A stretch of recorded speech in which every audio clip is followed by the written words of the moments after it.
Olá, pessoal. Hoje nós vamos estar falando um pouquinho sobre propriedades coligativas. Então, na aula de hoje, a gente vai falar sobre as propriedades de líquidos puros, né? E na próxima aula, nós vamos estar falando dos efeitos coligativos que podem ser alterados em um solvente na presença de determinados solutos.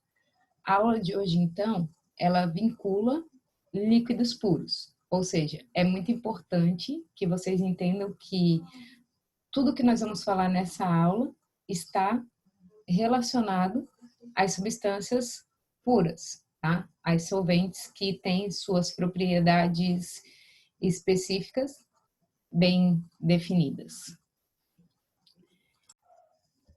Então, vamos lá. Eu tenho aqui uma substância pura, e essa substância ela está no estado líquido dentro de um recipiente.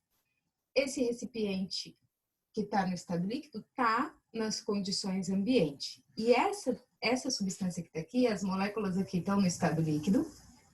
E quando ela começa a evaporar, que ela passa para o estado de vapor,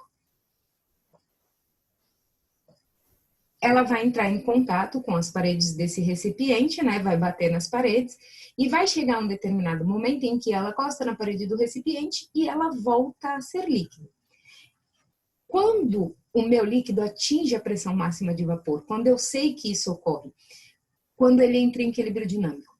Professor, o que é esse equilíbrio dinâmico? É quando, com a mesma velocidade, ao mesmo tempo em que eu tenho moléculas passando do estado líquido se transformando em vapor, eu vou ter moléculas que já estavam no estado de vapor retornando ao estado líquido.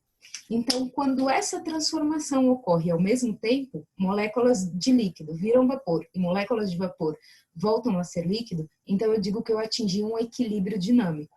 Quando eu atinjo esse equilíbrio dinâmico, significa que o meu líquido puro atingiu a pressão máxima de vapor dele. Essa é a ideia de pressão máxima de vapor. É assim que eu sei que o meu líquido atingiu o limite dele. A pressão dele, a partir do momento do equilíbrio, não vai se alterar mais. Bom, agora, algumas pessoas têm dificuldade de fazer interpretação de gráfico, e isso é uma coisa muito comum. Então, eu vou tentar dar um exemplo, assim, bem aleatório para vocês, um exemplo bem simples, que é o seguinte. Vamos pensar assim, nós temos 3 substâncias, que nós não sabemos quem são essas 3 substâncias, mas o nosso dever único é dizer qual delas vai ter maior pressão de vapor em um sistema. Então, para eu analisar a pressão de vapor de um sistema, eu vou pensar o quê? Eu vou ter que escolher uma mesma temperatura para os meus 3 líquidos. Então, professora, não tem números nesses gráficos. Exatamente, não tem números. Quem tiver dificuldade de interpretar um gráfico que não tem números, invente números só para você ter uma noção de quando está aumentando ou quando está diminuindo. Então, para analisar, a gente tem que tentar fazer uma reta que corte as minhas 3 curvas, ou seja, a curva que representa cada uma das minhas substâncias. Então, eu vou fazer aqui, vou escolher aqui. Ó. Fiz aqui uma reta que corta minhas 3 curvas, tá? Supondo que no meu gráfico aqui é 0, eu vou inventar um valor qualquer. Eu vou dizer que aqui ele está a uma temperatura de 25 graus Celsius. E aí eu vou descobrir quem tem maior pressão de vapor se aqui, na minha ordenada, ele indica pressão e eu sei que a pressão cresce no sentido para cima, então eu vou olhar se a minha substância 1, se a minha substância 2 ou se a minha substância 3 é que tem maior pressão de vapor. Então vamos lá. A substância que eu chamei de 3, ela parou aqui, ó. Aqui é a curva. Quando eu risco até aqui o meu gráfico, ela vai ter um determinado valor. Eu sei que aqui é 0, para cima do 0 vai ser maior que ele. Sei lá, vou inventar um valor, 10. Tá? Supondo que o gráfico não tenha te dado valores, ele só quer que você avalie qual dessas 3 substâncias tem maior pressão de vapor. Aí, na mesma temperatura, em 25, a curva da minha substância 2 bateu aqui, ó. Tá? E aí eu vou colocar que aqui é 30. E na minha substância 1, essa aqui foi a minha pressão. Então, chegou aqui, tá aumentando. Vou colocar aqui 50. Então, só de analisar um gráfico, que de início você não tinha nenhum valor, você só tinha 3 curvas, e a ordenada e a abscissa indicando que tinha pressão em função de temperatura. Escolhendo a mesma temperatura, a gente viu que o quê? Que a substância 1 tinha maior pressão de vapor. Se ela tem maior pressão de vapor, obrigatoriamente ela também é mais volátil. Então, nesse caso aqui, a substância 1 tem a maior pressão máxima de vapor. Okay? Essa é a ideia. Então, vamos lá. Então, nós estamos dizendo que o quê? Eu tenho uma determinada substância e para essa substância atingir o ponto de ebulição,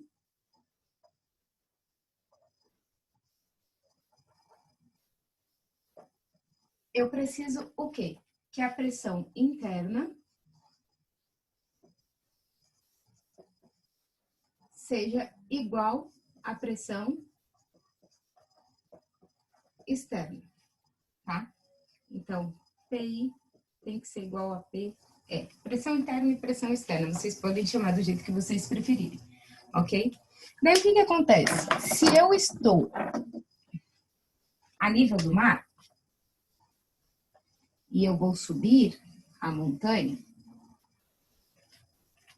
aqui, ó, a nível do mar, eu tenho a minha caneta preta, ela vai indicar as setas que vão representar a pressão, tá?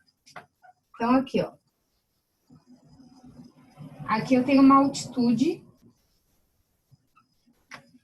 baixa, pequena, mas eu tenho uma pressão enorme. Conforme a gente vai subir a montanha, o que aconteceu com a minha pressão? Ela diminuiu, mas a minha altitude aumentou. Então, aqui eu tenho uma pressão maior.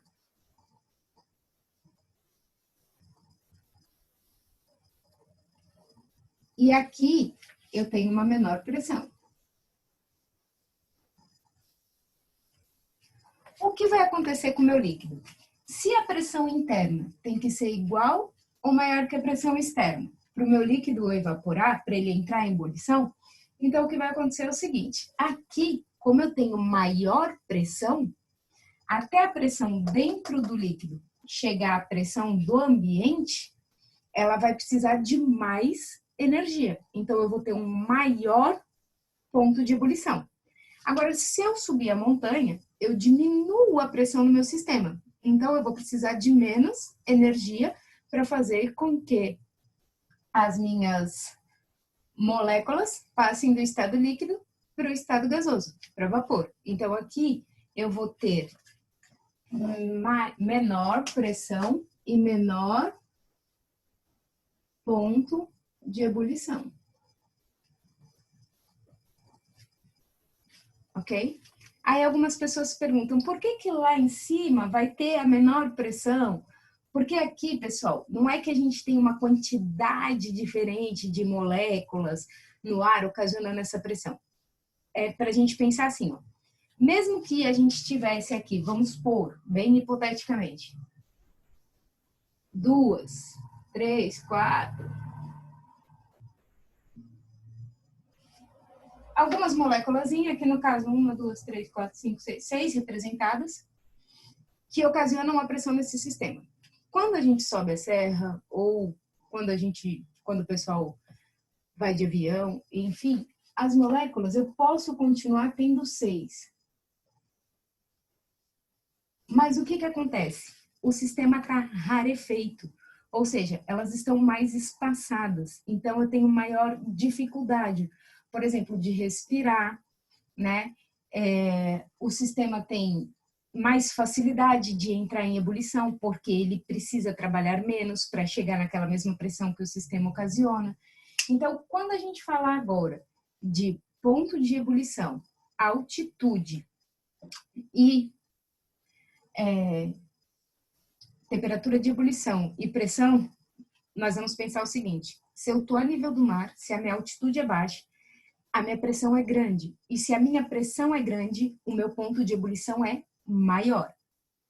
Quanto menor a altitude, quanto maior a altitude, quanto mais eu subir, então a minha altitude está crescendo. Se a altitude cresce, a pressão vai fazendo o quê? Diminui. E se eu diminuo a pressão, eu diminuo também o meu ponto de ebulição, tá? Então, se eu desse duas cidades para vocês, Santos, Campos do Jordão.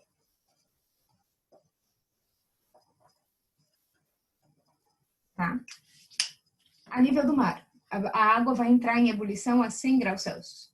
Se eu subir a serra, cheguei em São Paulo, continuei viajando, subi mais uma serra para chegar em Campos do Jordão, então eu estou numa altitude muito grande. Se eu estou numa altitude muito grande e aqui o ponto de ebulição da água vai ser 100 graus Celsius, com certeza lá eu vou precisar de menos energia porque a minha pressão é menor. Se a minha pressão é menor, o meu ponto de ebulição também vai ser menor. Então vai ter que ser menor que 100. Aí eu vou chutar um valor aqui, 96 graus Celsius. Essa é a ideia de pressão máxima de vapor, que a gente viu, que é quanto um líquido consegue evaporar e ocasionar pressão no sistema, que ele faz isso quando ele atinge o equilíbrio dinâmico, ao mesmo tempo que a molécula passa do estado líquido para gás, ela passa de gás para líquido.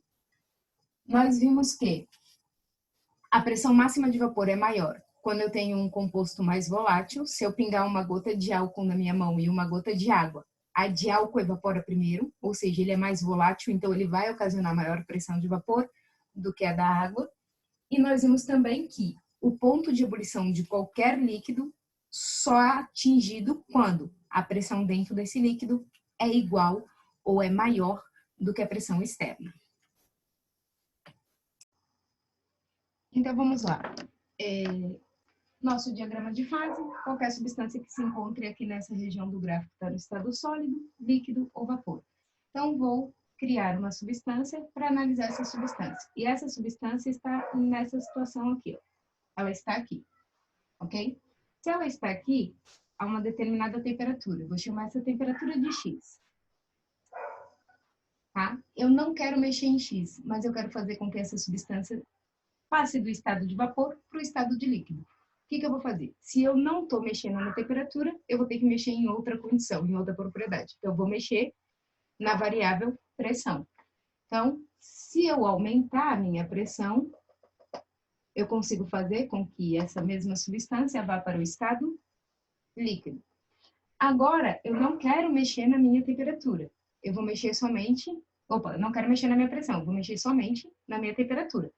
Então, ela está aqui, essa é a pressão em que ela se encontra. Se eu quero mexer só na temperatura, para ela virar sólido, o que eu vou precisar fazer? Eu vou ter que diminuir a minha temperatura. Eu vou ter que vir para cá, ó. Aí, nessa região aqui, ela vai se encontrar no estado sólido. E se eu aumentar a minha temperatura e manter a pressão? Se eu aumentar a temperatura, ela volta para o estado de vapor, tá? Então, se eu tenho essa curva aqui, e essa curva está entre sólido e vapor, quando uma substância passa direto do estado sólido para o estado gasoso, ou vice-versa, a gente chama de sublimação. Então, isso é a curva de sublimação. Se eu vou passar do estado líquido para o vapor ou do vapor para o líquido, eu tenho a curva de ebulição. E se eu vou passar sólido, líquido ou líquido, sólido, nós temos a curva de fusão. Então, assim são feitas leituras e interpretações de diagramas de fase. O que nós vamos fazer agora? Eu vou fazer 2 exemplos com vocês que estão no slide. Então, eu vou pôr o slide, vou comentar e explicar como vocês resolveriam esse tipo de exercício.